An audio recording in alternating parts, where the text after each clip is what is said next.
वैष्णव जन तो तेने कहे छे, पीर पराए जाने रे।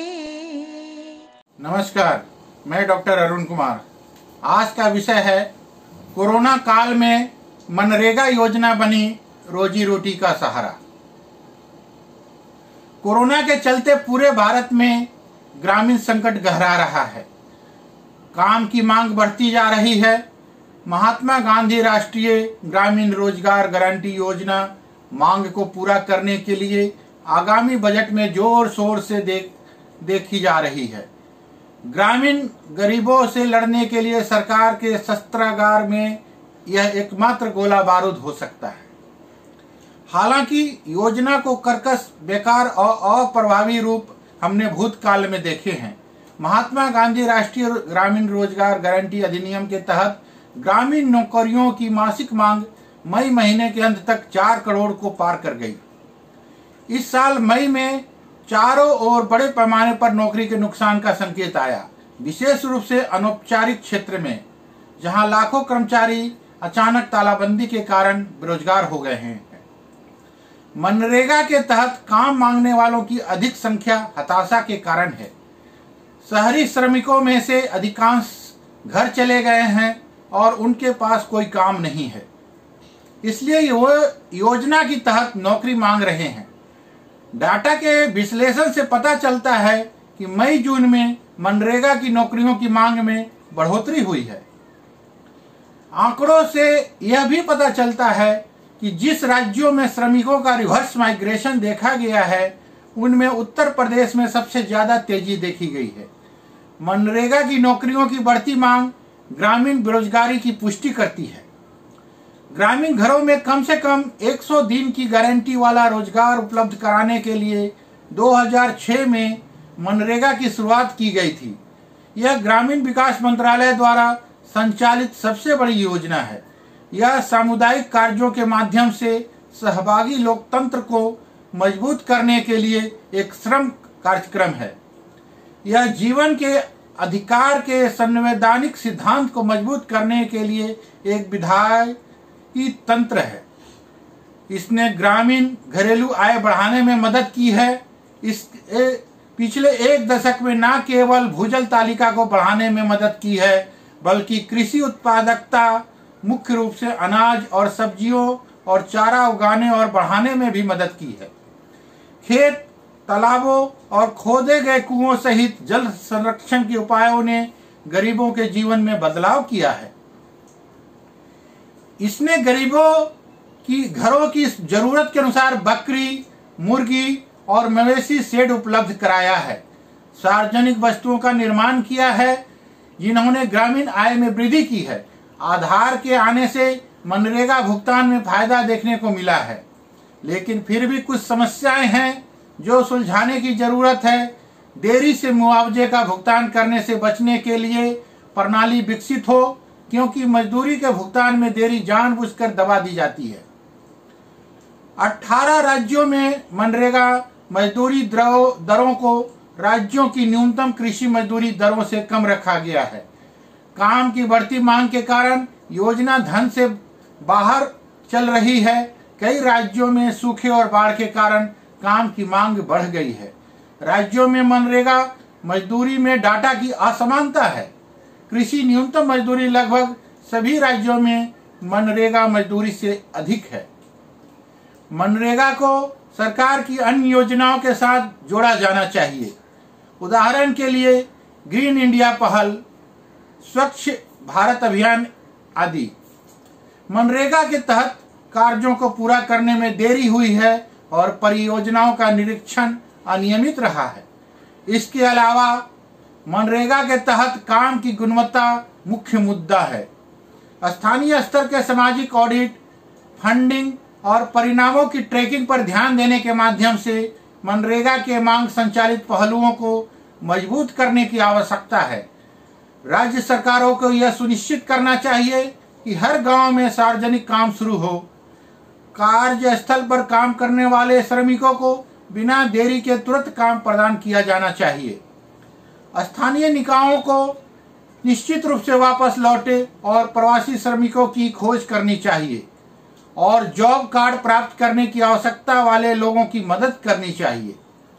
पारदर्शिता और सरपंचों की जवाबदेही को बेहतर बनाने के लिए यह अनुशंसा की जाती है कि मनरेगा की परियोजनाओं को गांव स्तर पर ही सही, ना कि ग्राम पंचायत स्तर पर ही ट्रैक किया जाए। जहां आज तक सब कुछ बंद है, वहां ग्रामीण क्षेत्र में मनरेगा योजना रोजी रोटी का सहारा बनकर उभरी है। गांव में प्रवासियों के लिए रोजगार के रास्ते खुले हैं और लोगों को भूखे पेट सोना नहीं पड़ा है। धन्यवाद। आपका अपना डॉक्टर अरुण कुमार। कर्मण्येवाधिकारस्ते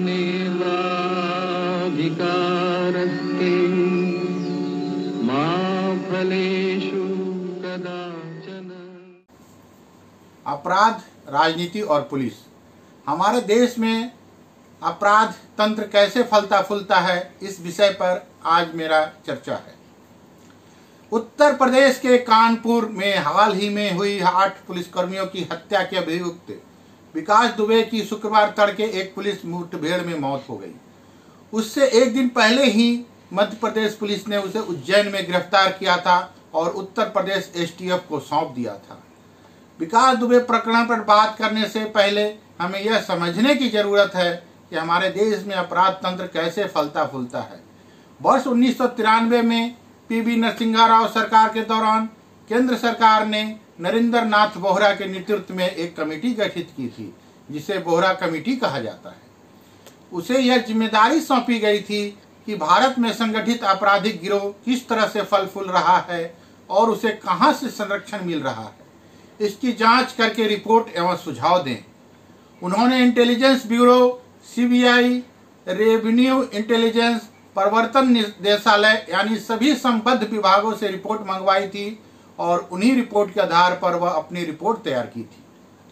उसमें उन्होंने कहा था कि देश के बहुत से हिस्सों में माफियाओं के संगठित गिरोह अपने समानांतर सरकार चला रहे हैं और वर्तमान में जो राज्य की व्यवस्था है वह अप्रासंगिक होती जा रही है।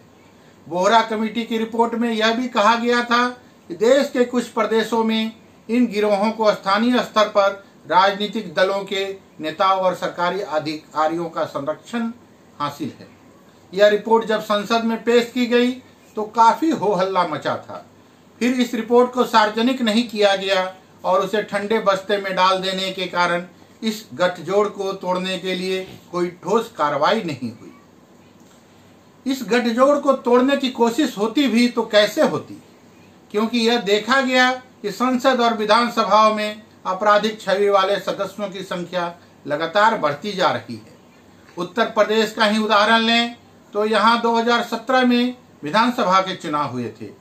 उस चुनाव के नतीजों पर जब एनडीआर ने विश्लेषण किया तो उसने पाया कि 143 विधायक यानी 36% विधायकों के खिलाफ आपराधिक मामले दर्ज थे। कुल 26% यानी 107 विधायक ऐसे थे जिनके विरुद्ध गंभीर अपराध के मामले थे। इस समय प्रदेश की विधानसभा में 42 ऐसे विधायक हैं जिनके विरुद्ध हत्या या हत्या के प्रयास जैसे गंभीर अपराध के मामले दर्ज है। तो सवाल यह है कि इतनी भारी मात्रा में आपराधिक पृष्ठभूमि के लोग पहुंच जाएंगे तो फिर संगठित अपराधी गिरोह पर अंकुश कैसे लगेगा। ये लोग जनपद स्तर पर अपने गुर्गों को संरक्षण देते हैं, पुलिस पर दबाव बनाते हैं और हमारे लिए गलत काम कर दो वगैरह वगैरह। ऐसे में पुलिस दरोगा या एसपी के लिए भी यह मुश्किल हो जाता है कि सांसद या विधायक की मर्जी के खिलाफ काम करे। कहने का तात्पर्य यह है कि आपराधिक पृष्ठभूमि के लोगों के जनप्रतिनिधि बनने से आपराधिक गठजोड़ सशक्त होता जा रहा है। विकास दुबे मामले को ही लें तो मीडिया से में इस तरह की खबरें लगातार छप रही है कि उसके संबंध सपा, बसपा और अन्य पार्टियों के भी कुछ लोगों से थी, यानी उसे पूरा राजनीतिक संरक्षण हासिल था। यही नहीं, पुलिस का भी उसे संरक्षण प्राप्त था। इसी कारण उसका दुस्साहस इतना बढ़ गया कि उसने दबिश देने गए पुलिसकर्मियों को ढेर कर दिया। पुलिसकर्मियों की कार्य प्रणाली पर सवाल उठने भी लाजिमी है, क्योंकि दबिश देने गए पुलिस की टीम पर्याप्त तैयारी के साथ नहीं पहुंची थी। पुलिस का खुफिया नेटवर्क भी कमजोर था। विकास दुबे को पहले से पता था कि 3 थानों की पुलिस दबिश देने आ रही है, लेकिन पुलिस को यह पता नहीं था कि विकास दुबे पुलिस पर आक्रमण करने के लिए घात लगाकर बैठा है। जाहिर है शुरू में पुलिस ने ढिलाई दिखाई, लेकिन पुलिस को इस बात का श्रेय दिया जाना चाहिए कि उसने 6 दिन के भीतर इस दुर्दांत अपराधी को पकड़ लिया। उसके घर को ढहाकर पुलिस ने एक सख्त संदेश दिया था कि कानून के साथ खिलवाड़ करने वाले बच नहीं पाएंगे, लेकिन मुठभेड़ में उसके मारे जाने की घटना से निराशा हुई है। उत्तर प्रदेश एसटीएफ जब उसे हिरासत में ला रही थी तो उसे पूरी सुरक्षा व्यवस्था में ऐसे मार्ग से बांध कर लाया जाना चाहिए था कि उसके भागने और फिर उसके एनकाउंटर करने की नौबत ही नहीं आती। अगर उसका एनकाउंटर नहीं हुआ होता तो उससे पूछताछ होती और उसके पूरे नेटवर्क का पता चलता। जो अधिकारी, राजनेता, पुलिसकर्मी, व्यापारी उन्हें संरक्षण दे रहे थे, उन सब का नाम सामने आता, फिर उसके विरुद्ध व्यापक स्तर पर कार्रवाई होती।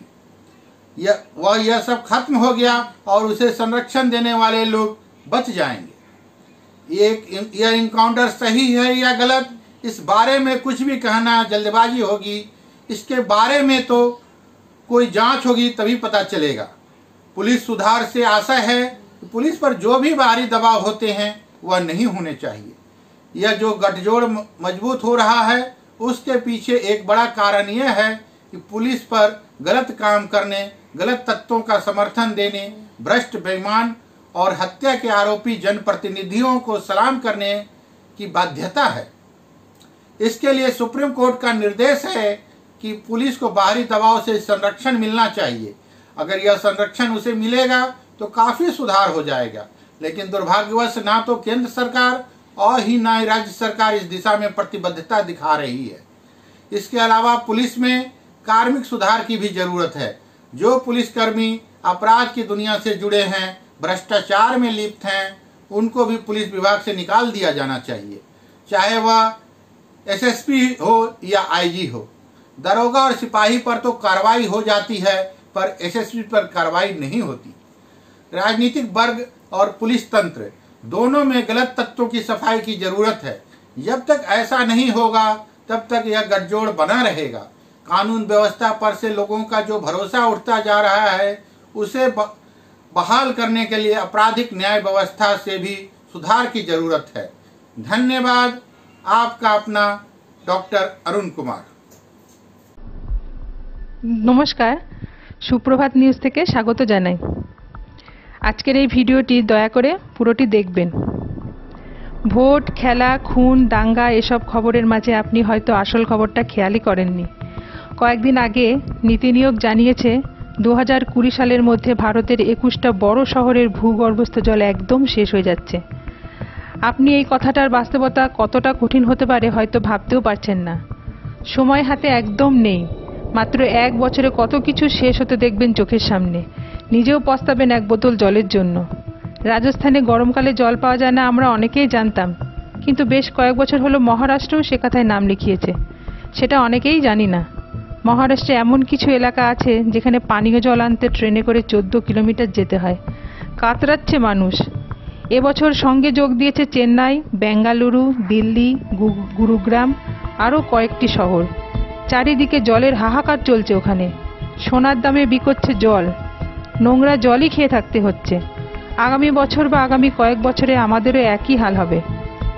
সময় হয়তো সামান্য আছে, তাও বাঁচান, জল বাঁচান, সামান্য হলেও বাঁচান। লাস্ট 10 বছরে, মাত্র 10 বছরে আমরা ভূগর্ভস্থ জলের 61% শেষ করে দিয়েছি। বাকিটা শেষ করতে 2 বছরও লাগবে না। হয়তো আপনি ভাবছেন আপনার এলাকায় কিছু হবে না, কিন্তু আপনি জানেন না যে কোনো দিন আপনার জলের পাইপেও কালো জল আসতে শুরু করবে। তার 2-1 দিন পর জল আসাই বন্ধ হয়ে যাবে। নীতি আয়োগ বলছে ভারতের ইতিহাসে সবথেকে সংকটময় সময় এটা। রাজনীতি থেকে বেরিয়ে কোনো চ্যানেল এসব দেখাবে না, আর আপনি আমি ওসব ছ্যাঁচড়ামি দেখতে দেখতে জানতেও পারবো না কখন 1 ফোঁটা জলের জন্য পস্তাতে হবে। আমি খুব ভালো করে জানি 1 বালতি জল একটি ব্যক্তির স্নানের জন্য যথেষ্ট। তাই অযথা শাওয়ারে দাঁড়িয়ে থাকবেন না, বাথরুমে জল অপচয় করবেন না, কলের জলে গাড়ি ধোবেন না।